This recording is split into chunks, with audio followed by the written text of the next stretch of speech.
Lep pozdrav in dobrodošli na usposabljanju oznanjevanje preko videa. Sem Rok Pisk in bom vodil to usposabljanje.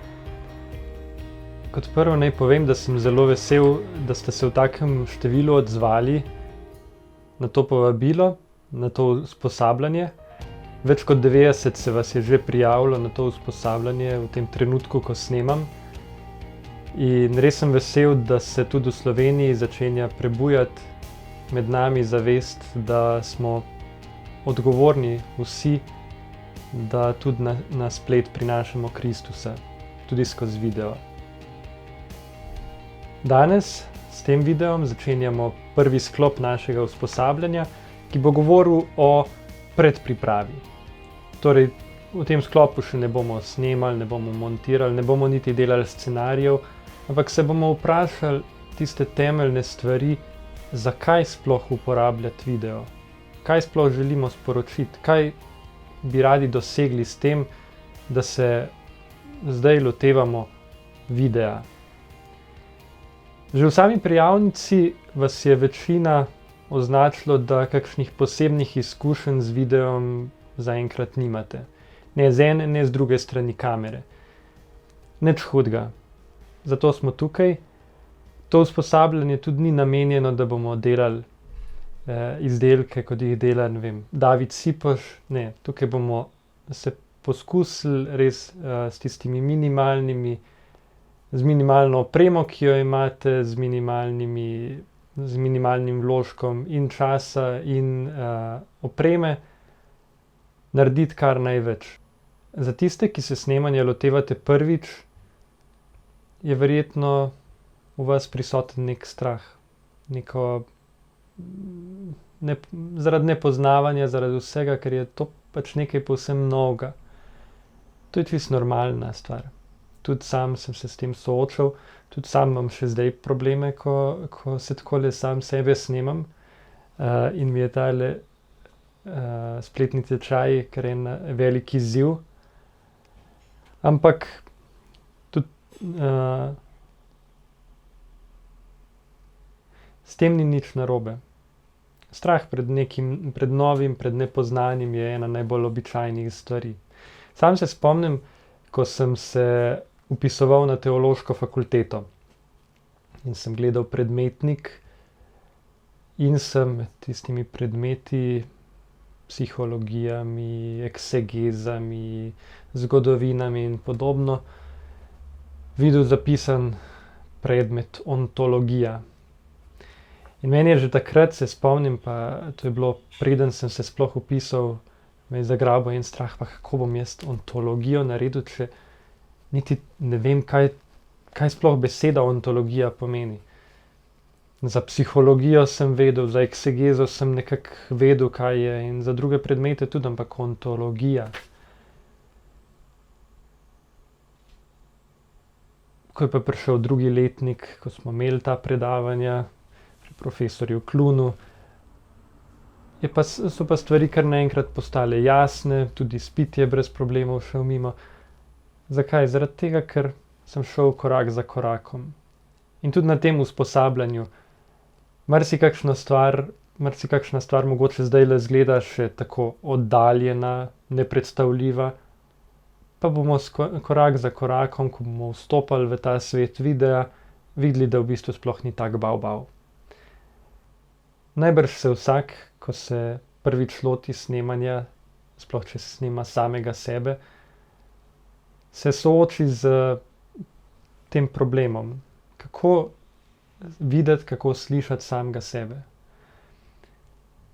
Nastop pred kamero pa prinese še nekaj dodatnega. Prinese ta stres, ker zdaj nas bodo pa drugi gledali, bo posnetek nekje ostal, nas bodo drugi presojali po tem, kako govorimo, kakšne kretnje uporabljamo in podobno. Zato je običajno takrat, da imamo glas malo višji, da govorimo hitreje, da malo zbezlamo, da uporabljamo mogoče neke kretnje, ki jih v normalnem življenju niti ne bi uporabljali. Tukaj pa zaradi stresa, zaradi tega nekega občutka da nam nekaj ni v redu, pa pridejo te stvari na dan. Vse to se da premagati. Največ preprosto z vajo. S tem, da začnete snemati, da preizkušate, da vidite, ker tudi na posnetkih boste sami opazili, katere so mogoče tiste stvari, ki vam povzročajo težave.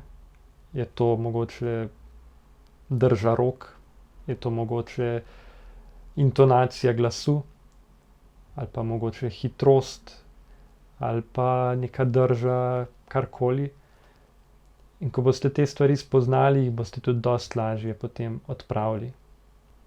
Kako torej začeti z oznanjevanjem preko videa? Prva stvar je gotovo molitev.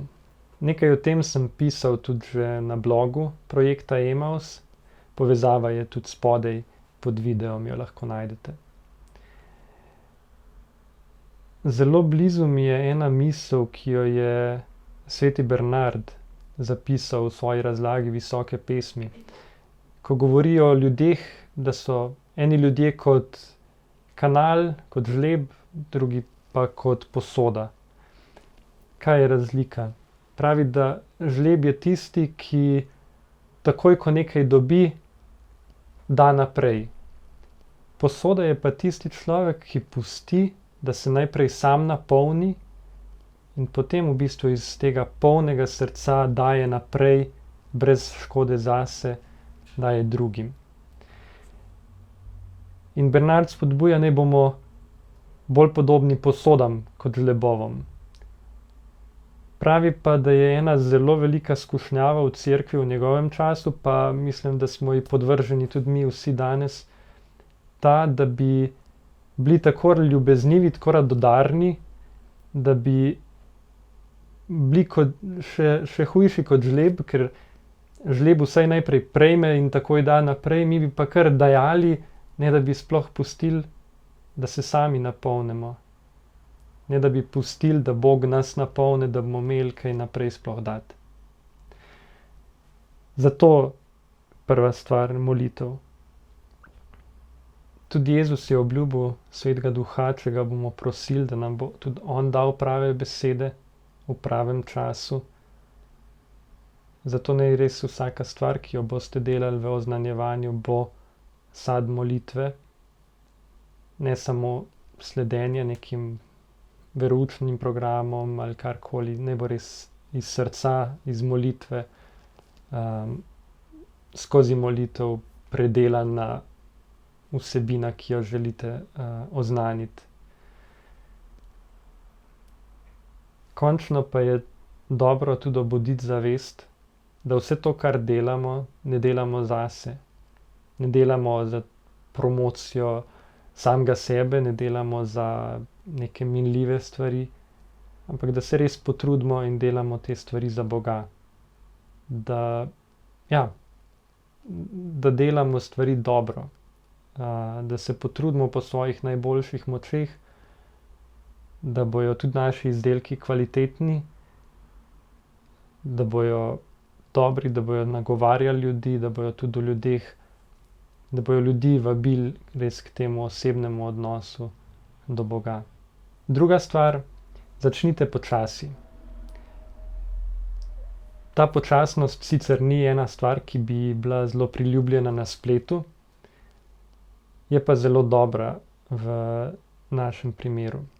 Zakaj?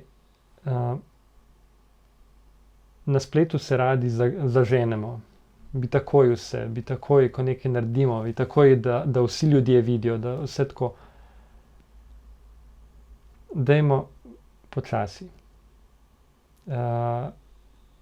Bom povedal eno zgodbo, ki mi precej ostaja tako. Ko sva z mojo bivšo punco, ki zdaj pravi moja žena, začela hoditi, sva najprej porabila oziroma preživela kakšnega pol leta, midva temu rečeva, v ilegali. Kaj to pomeni? To pomeni, da niti starši, niti prijatelji, razen zelo, zelo, zelo redkih izjem, niso vedeli, da sva mi dva par. Zakaj? Zato, ker sva čutila, da je to, kar se takrat dogaja, ena tako zelo nežna stvar, da bi jo lahko hitro že kakšen malo bolj oster ali pa tak komentar zatrl. Zato sva se odločila, da hočeva preživeti nekaj časa res samo midva, ne da bi kdorkoli kaj vedel, ne da bi kdorkoli niti posumil na to, preprosto zato, da se je ta odnos toliko utrdil. Podobno je tukaj na spletu. Kar nekaj ljudi mi pravi, kako jih motijo oziroma ovirajo pred tem, da bi se sploh podali na splet. Cel kup enih neprimernih, zlonamernih komentarjev. Ja, tega je ogromno na spletu. In če ene stvari niso narejene tako perfektno, kot bi drugi ljudje radi, se zelo radi ljudje izza tistih profilov, za katerimi se skrivajo, zmečejo ven vse možne slabe komentarje in tako naprej. Zaradi tega, dajte za začetek prve posnetke mogoče poslati svojim bližnjim, prijateljem, nekomu, ki mu zaupate, lahko pošljete tudi meni, da dobite prve odzive, da vidite, mogoče te pa te stvari bi bilo dobro popraviti, potem pa naprej. Ker tudi samo delo na spletu je v bistvu ene vrste maraton. Tukaj ne bomo čez noč naredili revolucije. Tudi tukaj se zahteva, čeprav mogoče ne izgleda tako, ampak tudi na spletu se zahteva zvestoba. Zvestoba temu, kar delamo, delati je treba na dolgi rok in počasi se bodo pokazali tudi rezultati tega dela. Naj zaključim tole prvo lekcijo z besedami Janeza Evangelista Kreka. On je zelo pogosto ponavljal eno misel, in sicer samo začeti je treba. Ja, videli boste in tudi sam imam še zmeraj dostikrat probleme s tem. Najtežji korak je prvi korak. Najtežje je prvič vzeti telefon ali pa fotoaparat, ga postaviti in se začeti snemati. To je najtežje. Drugič bo 100-krat lažje, tretjič še lažje. Začeti je treba. Prvi korak naredite in to bo naredilo bistveno spremembo. Morda se vam zastavlja vprašanje, zakaj ravno video, zakaj se ukvarjamo ravno z videom. Saj je danes toliko različnih možnosti, kako lahko oznanjamo evangelij. Zakaj ravno video? O tem bomo spregovorili v naslednji lekciji.